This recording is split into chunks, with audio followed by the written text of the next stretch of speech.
greatest threats to the Civil War, and today, though bruised, our democracy remains unbowed and unbroken.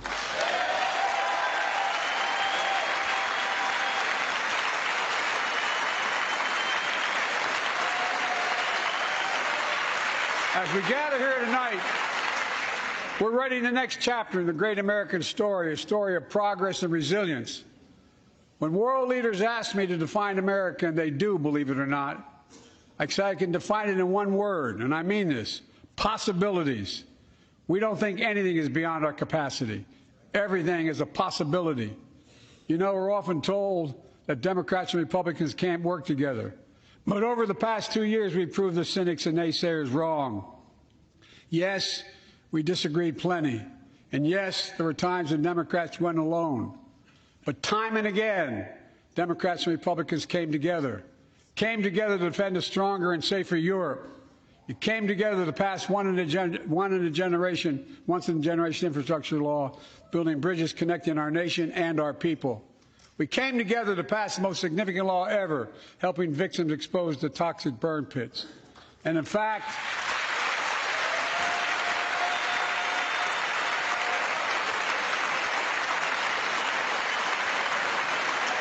it's important.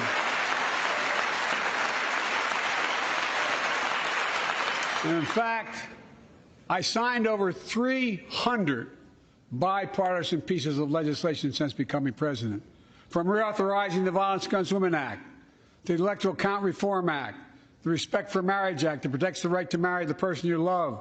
And to my Republican friends, if we could work together the last Congress, there's no reason we can't work together and find consensus on important things in this Congress as well. I think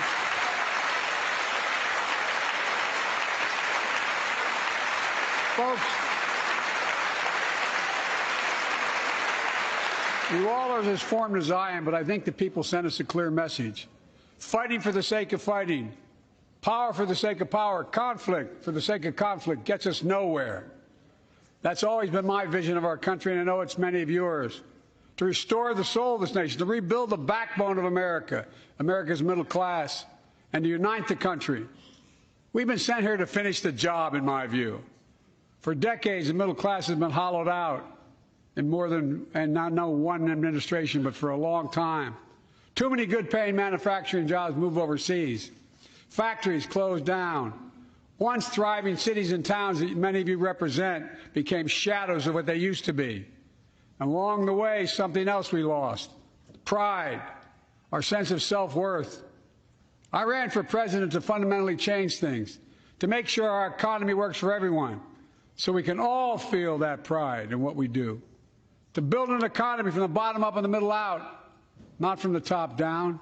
Because when the middle class does well, the poor have a ladder up, and the wealthy still do very well. We all do well.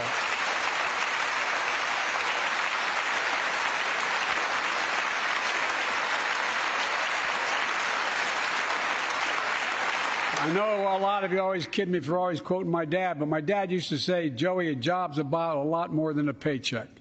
He really would say this. It's about a lot more than a paycheck. It's about your dignity.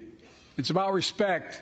It's about being able to look your kid in the eye and say, "Honey, it's going to be okay," and mean it.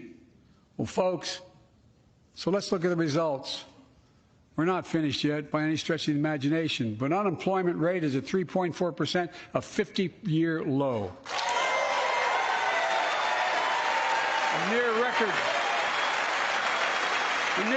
unemployment. Near record unemployment for Black and Hispanic workers.